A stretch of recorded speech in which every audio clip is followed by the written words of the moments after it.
Hello everyone. You wouldn't believe how many messages I get from you asking which bike to buy. And the most common question is, should you go for a 2-stroke or a 4-stroke engine?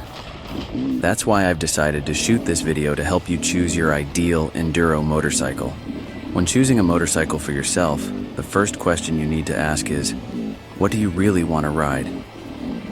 Consider the type of terrain, the level of challenging trails, your fitness level, and whether you're a fan of a particular brand.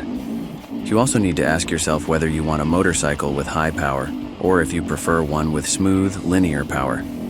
Do you want soft suspension or a stable bike?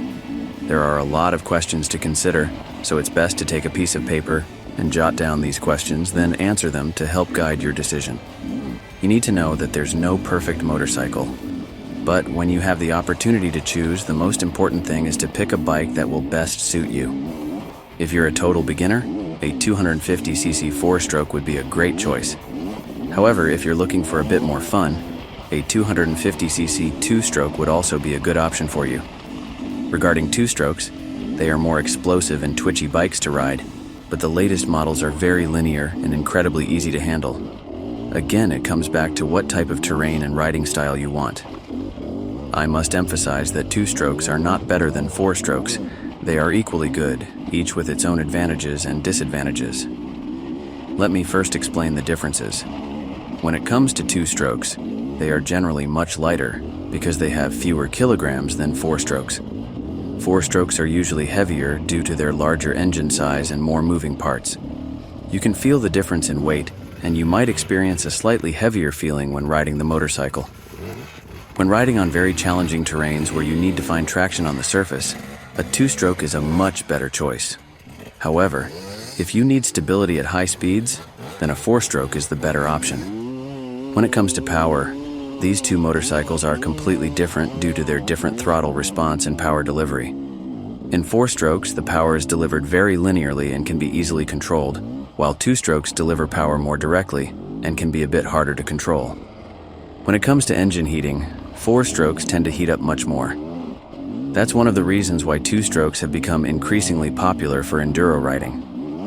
When riding very slow terrains, extreme terrains, 4-strokes often have a significant problem with overheating, making it difficult to keep the engine within safe temperature limits, and they often end up boiling over. On the other hand, 2-strokes are ideal for challenging terrains. They are very hard to overheat. When it comes to the engine design, the clear winner is the 2-stroke because it's much simpler. 4-strokes, on the other hand, use a lot more moving parts within the engine, and if something goes wrong, repairs can be more expensive. However, when you add up the maintenance costs of both motorcycles, we can say that the maintenance costs are virtually the same for both 4-strokes and 2-strokes. When it comes to starting the motorcycle, a 2-stroke is much easier to start whether it's cold or hot. With a 4-stroke, you can encounter starting issues when the motorcycle gets hotter.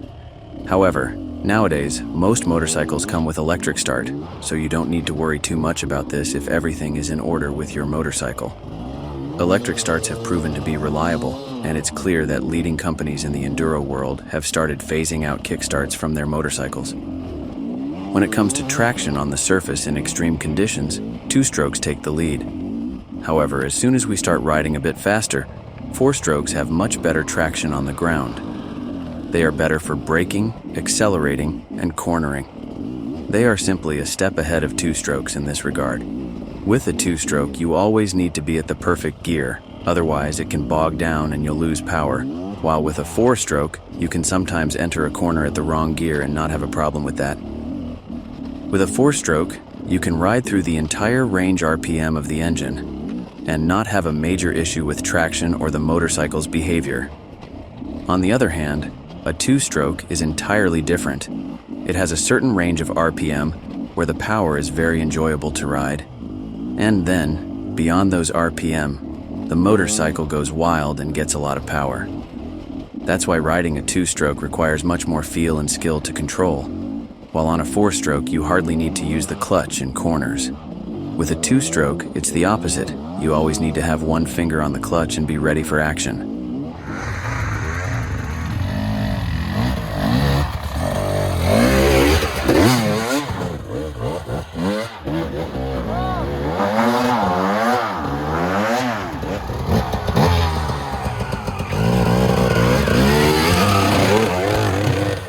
Go!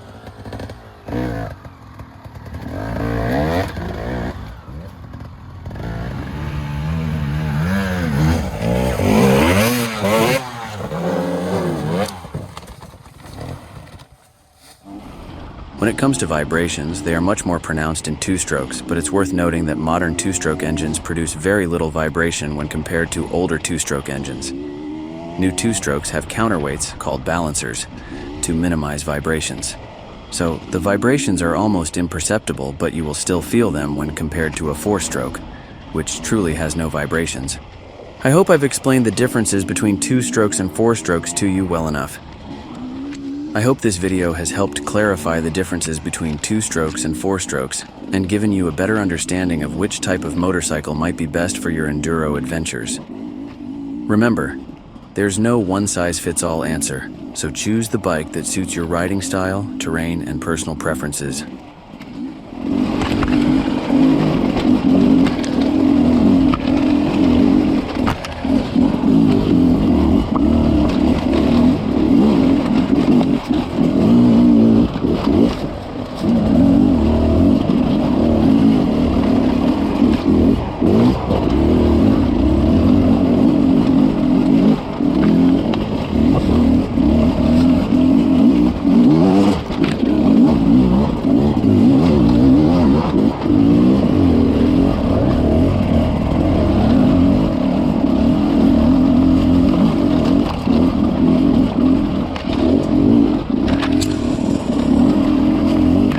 To sum it up and share my personal opinion, if you're looking for a motorcycle to tackle extreme and challenging terrains, then a two-stroke is the ideal choice for you.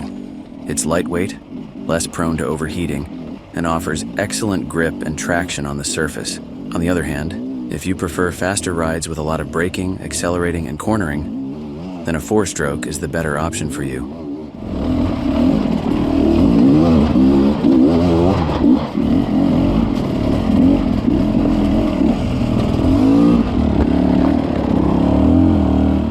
Thank you for watching today's video. I hope this comparison has helped you better understand the differences between these two types of engines and will guide you in making the right choice for your riding style and terrain preferences. If you found this video helpful, please give it a thumbs up, share it with your friends, and don't forget to subscribe to our channel for more enduro tips and advice. Ride safe and see you in the next video.